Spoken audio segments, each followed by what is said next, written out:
처음엔 찌라시에 돌던 얘기인데, 이게 이제 드디어 이제 언론에서도, 좀 관심을 가지고 보도하는 것 같죠. 윤석열 사퇴설. 네. 네. 그죠. 이런 얘기가 지금 이제 왜 나왔냐면, 이제 중대 결심을 할 수도 있다. 혼자 자꾸 이런 식으로, 네, 재판이 진행되면, 그런 얘기를 이제 윤 대통령 쪽이 했었어요. 그래가지고, 이게 어떤 뜻일까? 좀 분석이 좀 나오고 있는데, 보수논객 조갑재 씨가 YTN 라디오에 나와서 즉각적인 좀 전격 하야 성명을 발표할 가능성이 있다라고 이야기를 해서 이게 어떤 실제로 좀 정보가 있기 때문에 이런 얘기를 하는 것이 아닌가 네, 이런 분석이 나오고 있지만 다만 네, 국민의힘이나 윤석열 씨 쪽은 네, 부인을 하고 있습니다. 공식적으로 말하지는 않고 있는데 민주당은 꿈도 꾸지 마라. 아예 안 된다. 네. 파면하겠다. 네, 이렇게 얘기하고 있는데 실제로 좀 어떻습니까? 우리 위원장님 보시기에도 당연히 네. 근데 법적으로는 지금 탄핵소추안이 발의가 돼 있는데 이 발의된 상태에서 본인이 스스로 그 사의를 표하면 그게 법적인 효력이 발생할 수가 있나요? 뭐 이거는 본인이 한 의사를 한 거니까 그거 네. 자체는 문제는 없을 것으로 보여지고요. 근데 이제 제가 요즘에 모든 재판들을 보시면 알잖아요. 이제 곧 다가올 것이다. 이제 많은 분들이 뭐 3월 초? 이 정도에는 이제 판결이 날 거라고 생각하고 네. 그것을 이제 거의 만장일치, 전원일치로 파면이 되지 않을까라고 생각하고 그렇죠. 있잖아요. 근데 하야가 되면 이제 대통령 네.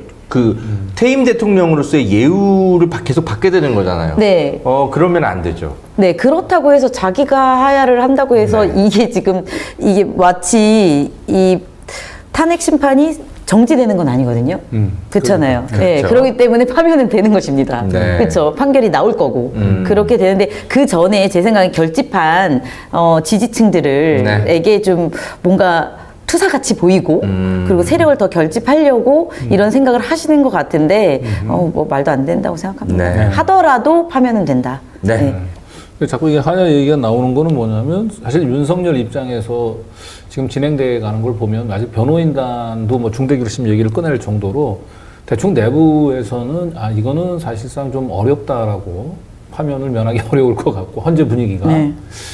그렇다고 하면은 차라리 이렇게 파면을 당하는 것보다는 그리고 실제로 이제 처음에 계엄을 일으켰을 때 탄핵소추안이 이제 발의됐을 때 이 한동훈을 중심으로 해서 조기 하야 일정한 시점에 그 얘기가 나왔었는데 그걸 안 했던 이유는 일단 너무 일찍 조기 대선이 치러질 수가 있으니까 네. 최소한 헌재 심판을 통해서 시간을 좀 벌어보자라고 했던 것이고 이제 뭐 탄핵 심판이 거의 이제 마무리돼 가고 하니까 이제 더 이상 제가 시간 끄는 게 의미가 없으니까 지금은 한번 그냥 던져볼 법도 한데 저는 기본적으로 윤석열, 김건희 씨는 자기를 버려서 뭔가를 누군가를 위해서 희생을 한다 이런 머릿속에 없는 분들. 그쵸. 끝까지 부정하고 끝까지 자기가 막 계몽개헌했다라는 말도 안 되는 그렇죠. 얘기도 하고 거짓말을 하고 자기 부하잖아요. 자기를 끝까지 책임져 주려고 했던 부하들이 저는 배신을 하는데도 이유가 있다고 생각합니다. 네. 다 버리고 지금 자기만 잘했다고 하는데 그리고 아마 박근혜도 8대 0으로 이 탄핵이 결정이 됐는데 본인은 이게 기각될 거라고 믿었다는 거 아니에요? 네, 끝까지. 윤석열도 아마 김건희 씨도 마찬가지가 아닐까 싶고 결국 이들의 판단은 윤석열, 김건희 씨 또는 변호인단이 판단하지 않고 결국은 제가 볼 때는 무당이 결국은 이걸 결정을 할 거라고 봅니다. 하야할지 끝까지 갈지는 무당이 결정할 거예요. 날짜 잡아가지고 하는 거 아닌가요? 길이를 잡아서 김건희 씨가 열심히 지금 전화기 돌리고 알아보고 있을 겁니다. 예.